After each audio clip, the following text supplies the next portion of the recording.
माननीय अध्यापकगण, छात्रों एवं मेरे प्रिय साथियों, छत्रपति शाहू जी महाराज विश्वविद्यालय कानपुर को अटल बिहारी वाजपेयी का सादर नमस्कार।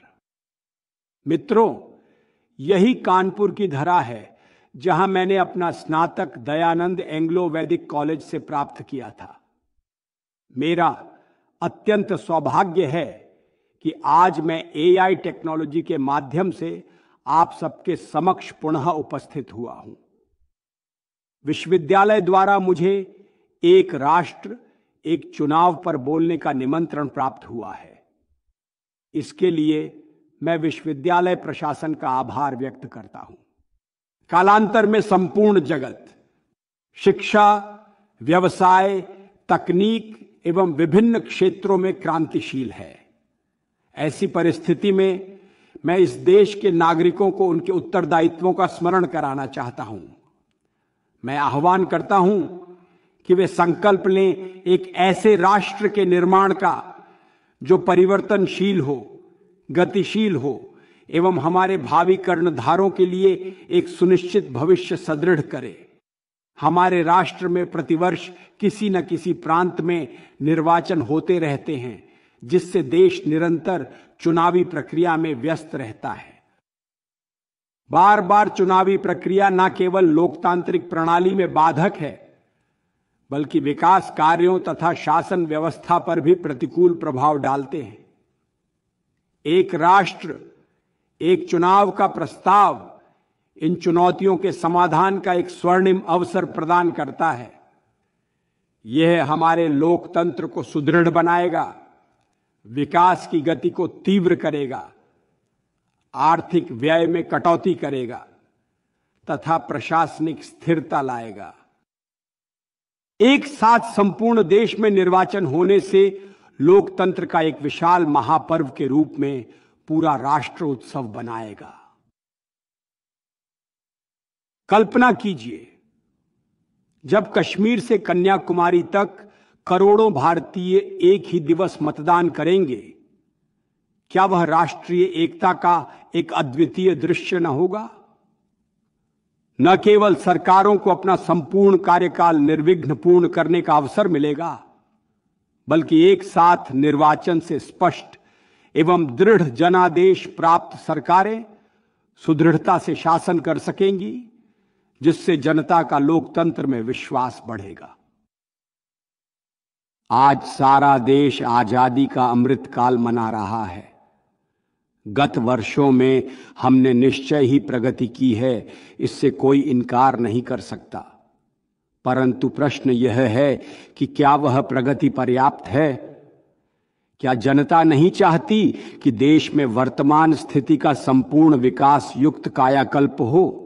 आज हमारा देश विश्व की तृतीय सबसे विशाल अर्थव्यवस्था की ओर अग्रसर है।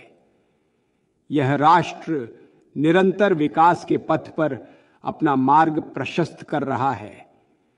इसके लिए मैं देश के यशस्वी प्रधानमंत्री एवं भूतपूर्व में हमारे संघ के लोकप्रिय कार्यकर्ता रहे श्री नरेंद्र भाई मोदी को बधाई देना चाहता हूं। उन्होंने लगातार 2 सत्र तक न केवल सकुशल देश की सेवा की ही, बल्कि पिछले 1 दशक में उनके सफल नेतृत्व में हमारा देश विकसित भारत 2047 के कई स्वर्णिम लक्ष्यों को प्राप्त कर चुका है। ये मेरी आशा है एवं आशीष भी कि आगे आने वाले समय में उनके मार्गदर्शन में यह देश सदैव उन्नतिशील रहेगा। आज संपूर्ण जगत के मानस पटल पर भारत की एक अनुपम छवि अंकित हो चुकी है। ऐसे में एक राष्ट्र एक चुनाव इसी विकास कार्य में एक अद्भुत समायोजन है।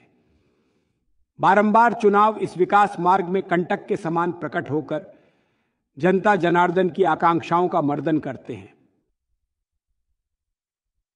निर्वाचन की घोषणा होते ही आचार संहिता लागू होने से सरकारी योजनाओं की घोषणाएं स्थगित हो जाती है।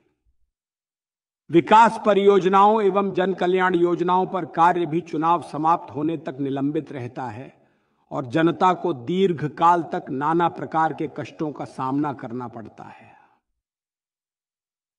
जब संपूर्ण देश में एक साथ निर्वाचन होंगे तो सरकारों को 5 वर्ष तक निरंतर कार्य करने का अवसर मिलेगा। बिना बारंबार आचार संहिता के व्यवधान के वे दीर्घकालिक योजनाएं समय पर पूर्ण कर पाएंगी।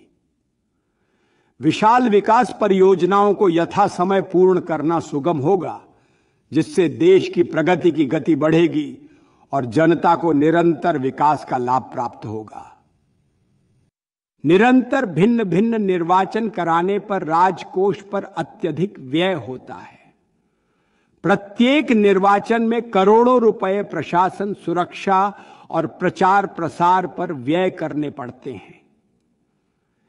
क्या यह सच नहीं है कि सरकारी धन का निरर्थक व्यय हमारी अर्थव्यवस्था के लिए एक अभिशाप है? एक राष्ट्र एक चुनाव से यह भारी व्यय अत्यधिक कम हो जाएगा।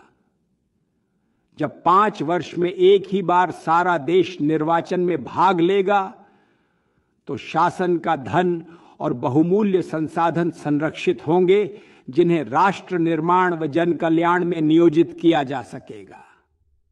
एक चुनाव होने से जनहित के कार्यों पर अधिक धन व्यय किया जा सकेगा। आर्थिक दृष्टिकोण से भी यह कदम राष्ट्र के लिए लाभप्रद सिद्ध होगा। मेरी जनमानस से यही विनती है कि हम सभी को सम्मिलित होकर राष्ट्रहित में इस सुधार का समर्थन करें।